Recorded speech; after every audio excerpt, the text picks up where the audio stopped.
20일 수요일 하나님 말씀입니다. 오늘은 사무엘 4장 같이 읽어보도록 하겠습니다. 오늘 이 사무엘 4장 말씀은 하나님의 백성들이 블레셋과 전쟁을 할 때 있었던 일을 배경으로 하시는 말씀이죠. 결론적으로는 그 전쟁에서 지고 언약궤도 빼앗겼다 하는 내용입니다. 이스라엘은 블레셋과 싸우려고 에벤에셀에 진을 쳤고 블레셋 사람들은 아벡에 진을 쳐서 서로 대치하며 전쟁을 하였으나 하나님의 백성인 이스라엘 사람들이 패배를 당하고 4,000명이 죽게 되었다 하는 것이 첫 번째로 일어난 전쟁이었죠. 그 1차전에서 패배를 하였을 때 어떻게 하나님의 백성이 믿지 않는 사람들에게 질 수 있다는 말인가 하고 몹시 당황하였습니다.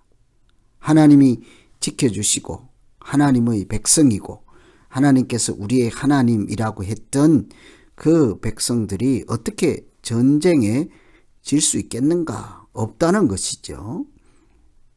이들은 왜 전쟁에서 질 수밖에 없었으며 또 어떻게 해야 전쟁에서 이길 수 있을까 하는 이런 질문을 하며 오늘 말씀 읽으시면 되겠습니다. 오늘 이 사무엘 4장 전쟁과 법궤를 빼앗기는 결과에 대해서 이렇게 언급하는 것은 바로 앞장에 사무엘 소명이 있었죠. 사무엘이 탄생하고 한나의 기도로 하나님께서 그 가정에 한 아들인 사무엘을 주셨잖아요. 하나님께서 그를 불러 이렇게 거룩한 사람으로 영적인 지도자로 예비하고 있을 때 당시 그 나라 영적인 상황이 어떠했는지를 이 전쟁을 통해서 일러주시는 말씀이라고 할 수 있겠습니다. 당시에 얼마나 영적으로 피폐하고 마치 죽은 것 같은 시대이면 하나님의 영이 떠나고 법궤도 빼앗기고 전쟁에도 지고 이름만 하나님의 백성으로 살아가는 사람들이라 할 수 있는 그런 아주 어두운 시대임을 우리에게 알려주는 말씀이라 할 수 있겠죠. 그래서 사무엘 이렇게 소명 바로 다음에 이런 안타까운 일이 일어나는 것을 그러니까 배경으로 같이 생각하며 읽으시면 되겠습니다.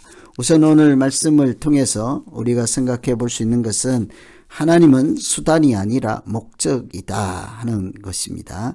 3절에 보시면 백성이 진영으로 돌아오며 이스라엘 장로들이 이르되 여호와께서 어찌하여 우리에게 오늘 블레셋 사람들 앞에서 패하게 하셨는고 여호와의 언약궤를 실로에서 우리에게로 가져다가 우리 중에 있게 하여 그것으로 우리를 우리 원수들의 손에서 구원하게 하자.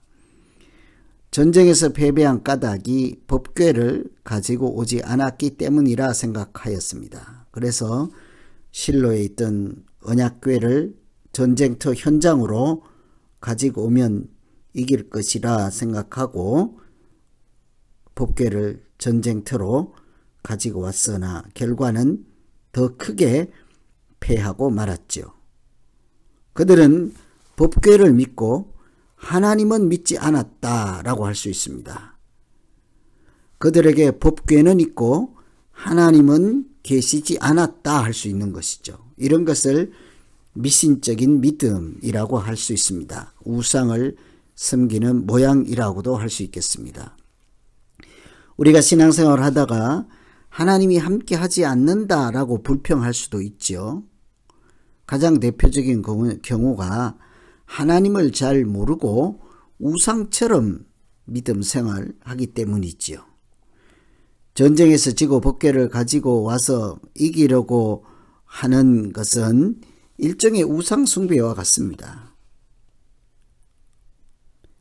법궤를 가지고 와서 그것으로 법궤로 우리를 구원하게 하자.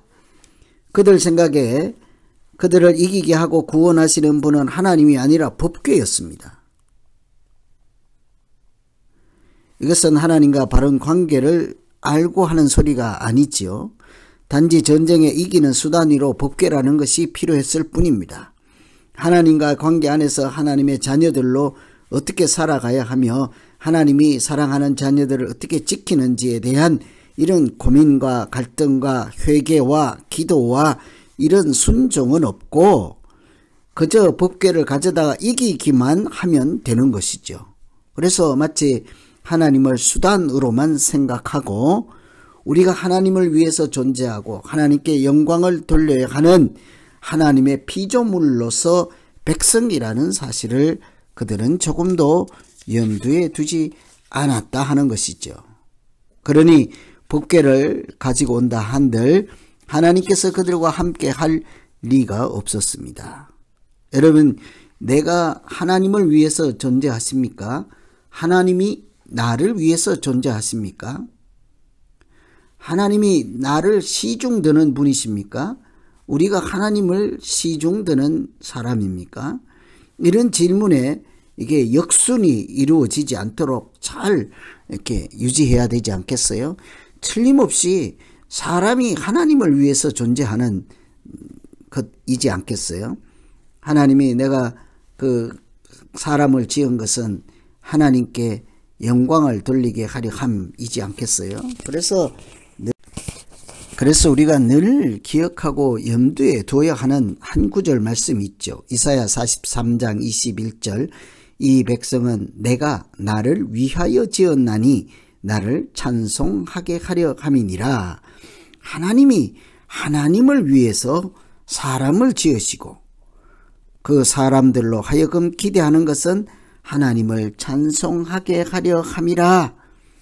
하나님이 어떤 경우에도 사람을 위한 수단적 존재가 아니라 우리가 하나님을 경외하고 찬송하고 찬양하고 섬기기 위해서 피조물인 사람이 있다는 사실을 우리가 알 때 하나님을 사람의 욕심을 이루는 수단으로 이렇게 생각하지 않게 될 것입니다.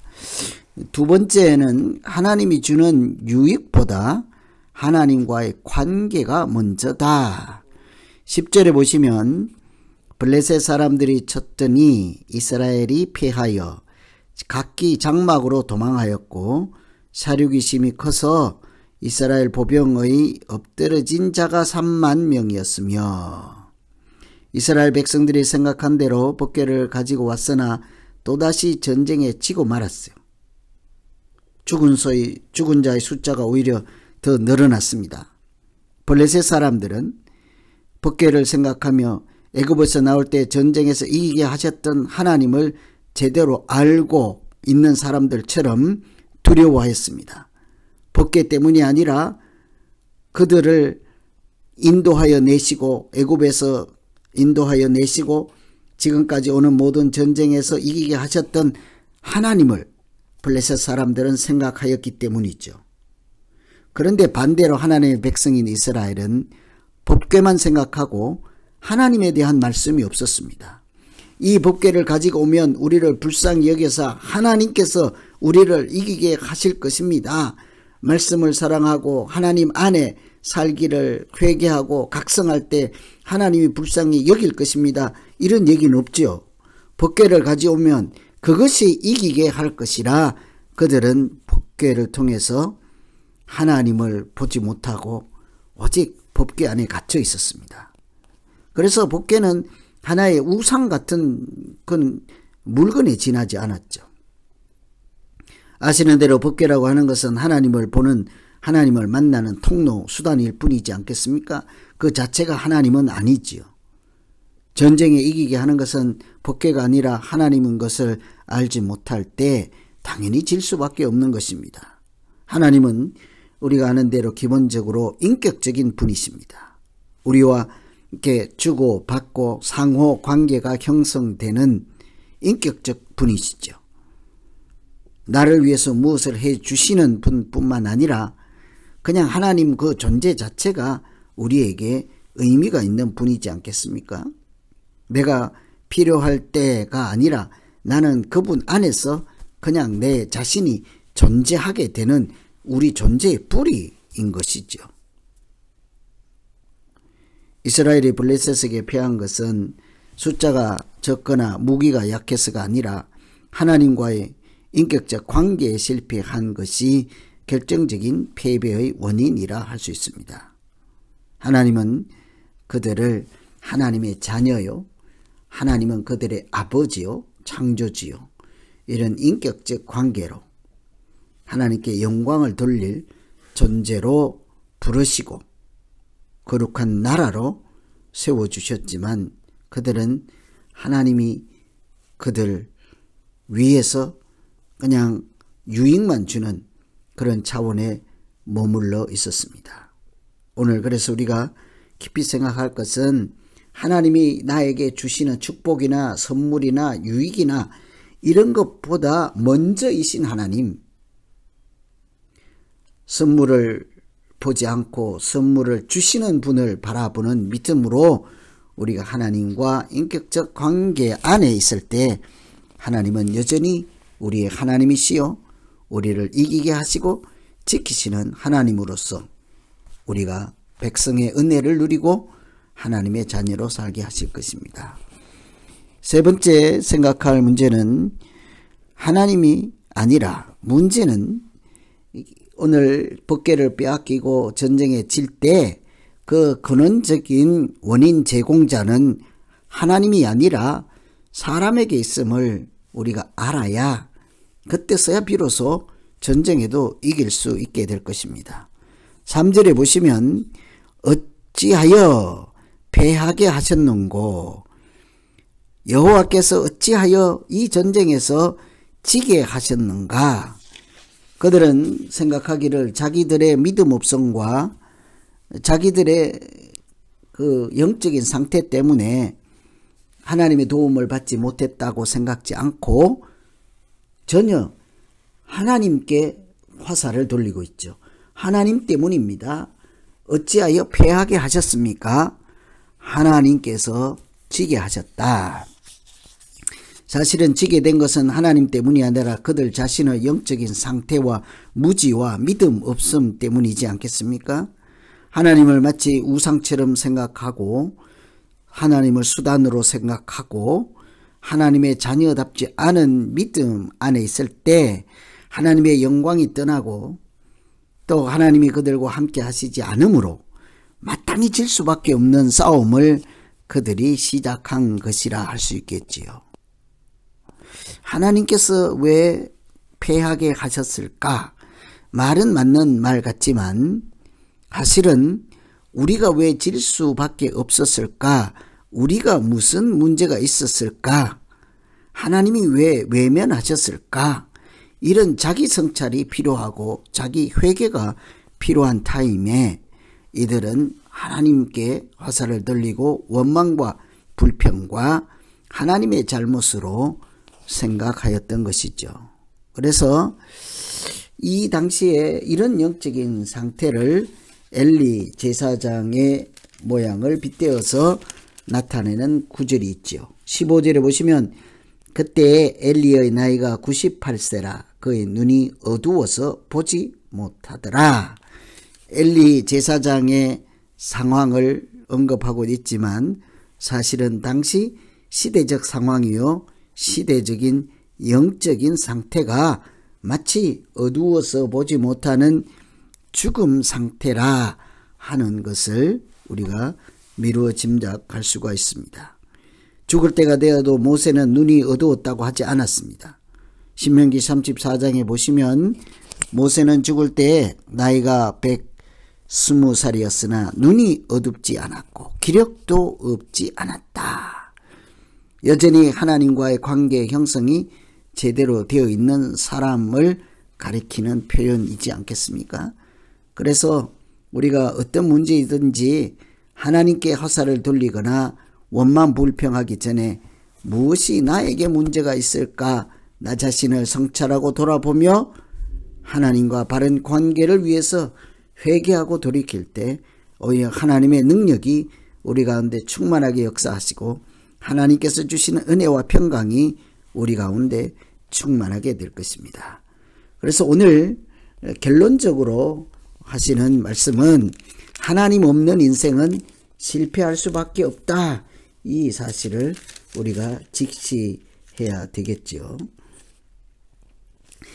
영광이 이스라엘을 떠났다라고 하고 있습니다. 21절에 보시면 이러기를 영광이 이스라엘에서 떠났다 하고 아이 이름을 이가봇이라 하였으니 하나님의 괴가 빼앗겼고 그의 시아버지와 남편이 죽었기 때문이며 또 이러기를 하나님의 괴를 빼앗겼으므로 영광이 이스라엘에서 떠났다 하였더라.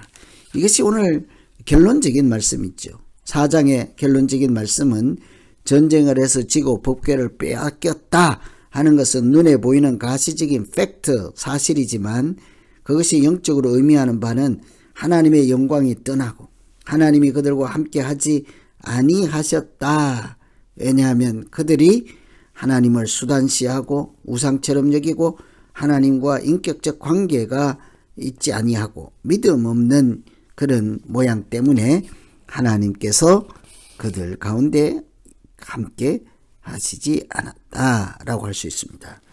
이스라엘이 법궤를 가지고 왔다 할지라도 질 수밖에 없었고 엘리의 자녀들이 죽음을 맞이하는 것과 법궤를 빼앗긴 이 모든 것을 통해 하시는 말씀, 그것은 한마디로 하나님께서 떠났다 하는 사실을 알려주고 있습니다.